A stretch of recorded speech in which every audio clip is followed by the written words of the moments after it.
우리가 매일 쓰는 단어 중에 정말 신기한 단어가 하나 있어요. 바이올린하고 또 법적인 유언장, 이 전혀 다른 두 가지를 하나로 묶어주는 그런 단어인데요.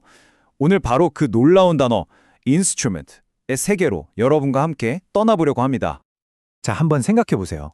아름다운 음악을 연주하는 바이올린, 그리고 한 사람의 마지막 뜻이 담긴 법적 효력을 가진 유언장, 이 둘 사이에 공통점이 있다? 언뜻 보기엔 정말 아무 상관 없어 보이잖아요. 도대체 무슨 공통점이 있다는 걸까요? 정답은 바로 둘 다 특정 목적을 위한 도구라는 거예요.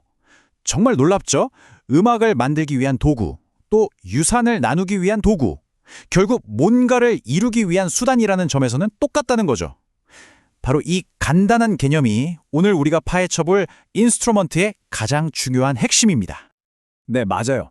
인스트루먼트라는 단어의 심장에는 바로 이 목적을 위한 도구라는 뜻이 딱 박혀 있는 거예요. 이것만 기억하시면 돼요. 이 단어가 앞으로 얼마나 다양하게 변신하는지 아주 쉽게 이해하실 수 있을 겁니다. 자, 그럼 가장 익숙한 의미부터 한번 시작해 볼까요? 자, 인스트루먼트 하면 아마 대부분의 사람들이 가장 먼저 뭘 떠올릴까요? 그렇죠. 바로 아름다운 멜로디, 음악일 거예요. 밴드에 들어가려면 악기 하나쯤은 잘 다뤄야 할 텐데 이런 생각처럼요. 맞습니다. 바로 악기죠. Play an instrument라는 표현 정말 익숙하잖아요. 음악을 만든다는 아주 뚜렷한 목적을 가진 도구. 이게 바로 인스트루먼트의 가장 대표적인 얼굴이라고 할 수 있겠습니다. 자, 이제 오케스트라가 있는 연주회장에서 나와서 이번엔 아주 다른 곳으로 가볼게요. 바로 수술실입니다.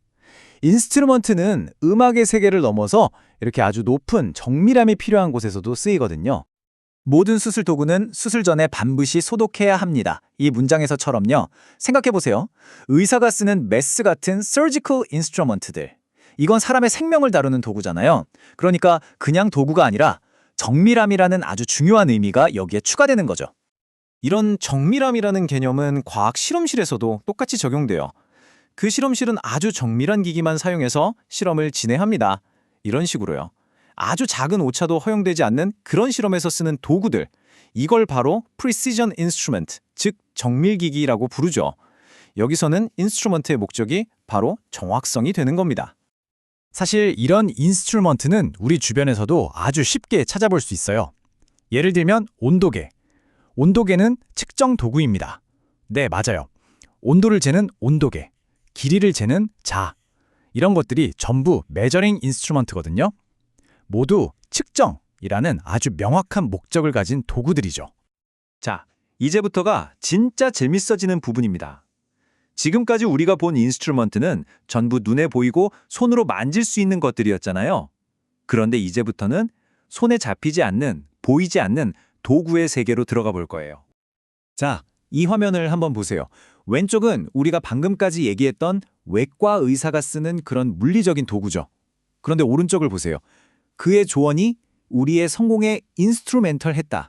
여기서 인스트루멘털은 형용사인데 결정적인 역할을 했다는 뜻이에요. 어때요? 조언이라는 건 눈에 보이지 않잖아요? 근데 그 조언이 성공의 도구가 된 거예요.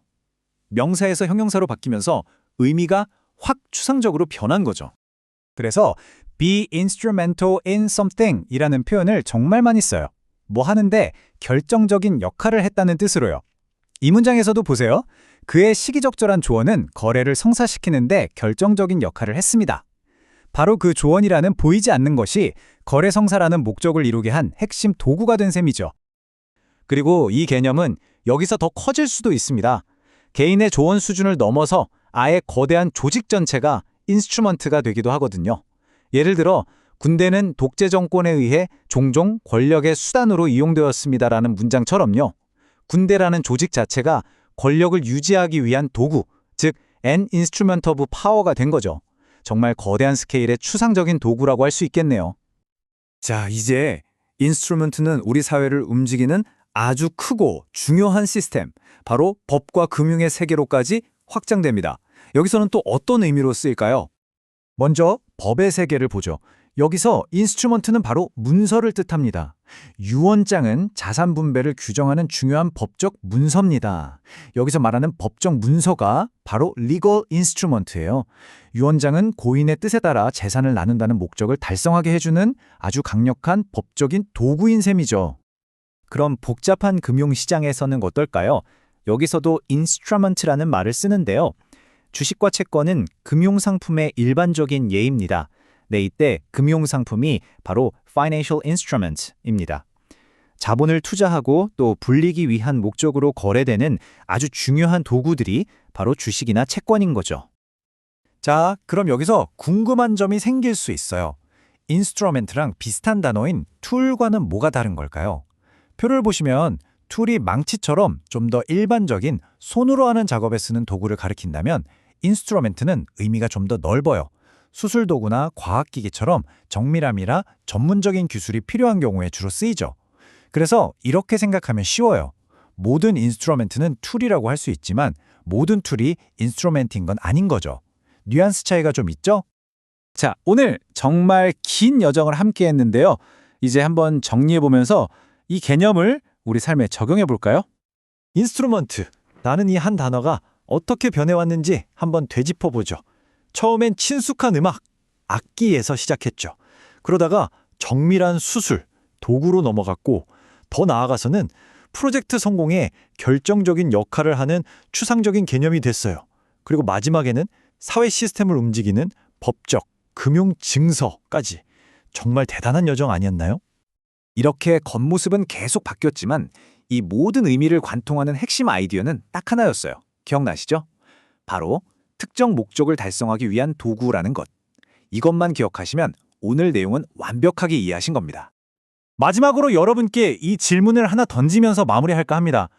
생각해보면 언어도 도구고 우리가 하는 소통도 도구잖아요. 우리의 삶 자체가 수많은 인스트루먼트로 가득 차 있는 셈이죠. 그렇다면 여러분이 매일 사용하고 있는 가장 강력한 인스트루먼트는 무엇인가요? 오늘 한번 곰곰이 생각해 보시는 건 어떨까요?